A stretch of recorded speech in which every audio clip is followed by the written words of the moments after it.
नमस्कार, आप देख रहे हैं वीके न्यूज और मैं युधिष्ठिर उपाध्याय। सुनामी की तरह रूप अख्तियार करने वाली कोरोना महामारी ने हर तरफ फिर से हाहाकार मचा दिया है।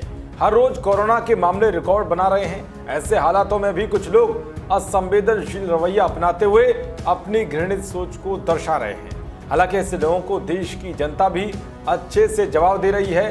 दरअसल देश में तेजी से फैल रही कोरोना महामारी को रोकने के लिए सिर्फ वैक्सीनेशन को ही एक उपाय के तौर पर देखा जा रहा है, जिसके लिए लोग साल भर से इंतजार में थे। लेकिन अब ये काम शुरू हुआ तो कई अफवाहबाजों ने इस वैक्सीन के संबंध में तरह तरह के सवाल खड़े करते हुए आम जनता के मन में शंका पैदा करनी शुरू कर दी। इसी गैंग में नाम जुड़ा है बॉलीवुड अभिनेता फरहान अख्तर का, जिन्होंने वैक्सीन के संबंध में एक ऐसा सवाल पूछा कि जिसके बाद सोशल मीडिया पर तमाम यूजर्स ने करारा जवाब दिया।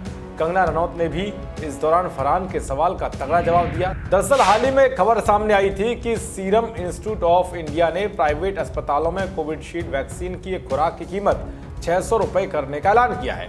ये वैक्सीन 18 साल से ज्यादा उम्र वालों को सरकारी अस्पतालों में 400 और प्राइवेट अस्पतालों में 600 रुपए की मिलेगी, जबकि केंद्र को पहले की तरह 150 रुपए में वैक्सीन बेची जाएगी। इसी बात पर आपत्ति उठाते हुए फरहान ने एक पेपर की कटिंग शेयर की।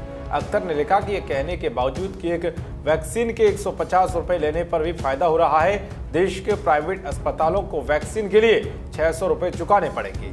ऐसा क्यों? सीरम इंस्टीट्यूट ऑफ इंडिया हमें बताए। फिर क्या था? फरहान के इसी ट्वीट के बाद लोगों ने अपने अपने हिसाब से जवाब दिया। बॉलीवुड एक्ट्रेस कंगना रनौत ने रिप्लाई देते हुए लिखा कि दूसरे देश हमें वैक्सीन के लिए कच्चा माल मुहैया करा रहे हैं, वे इसे किस कीमत पर खरीदते हैं और किस कीमत पर बेचते हैं, ये उनकी अर्थव्यवस्था और आबादी के हिसाब से होता है। कंगना ने आगे लिखा कि हमने फेक प्रोपेगेंडा की वजह से कई टन टीके बर्बाद कर दिए और अब अमेरिका ने हमारे कच्चे माल को रोक दिया है। तो भाई एक यूजर ने फरहान से पूछा कि क्या उन्होंने कभी 200 रुपए की मूवी टिकट या फिर 400 के पॉपकॉर्न, 100 रुपए का कोकोला और 50 रुपए के पानी का विरोध किया है। सैयद हिदायत हसन ने लिखा कि 600 रुपए देना अस्पताल में लाख रुपए और आईसीयू बेड से ज्यादा ठीक है। आज की जरूरत यह है कि कच्चा माल मिले, जिसे यूएस ने बैन कर दिया है।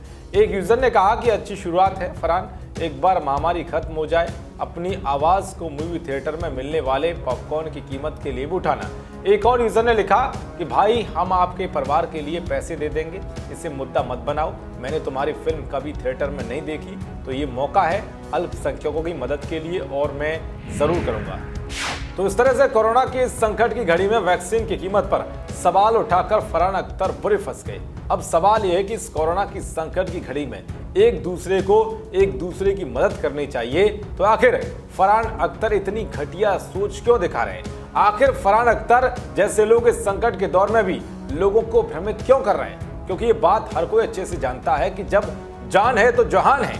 देश और दुनिया की तमाम खबरों को पाने के लिए देखते रहिए वीके न्यूज। नमस्कार।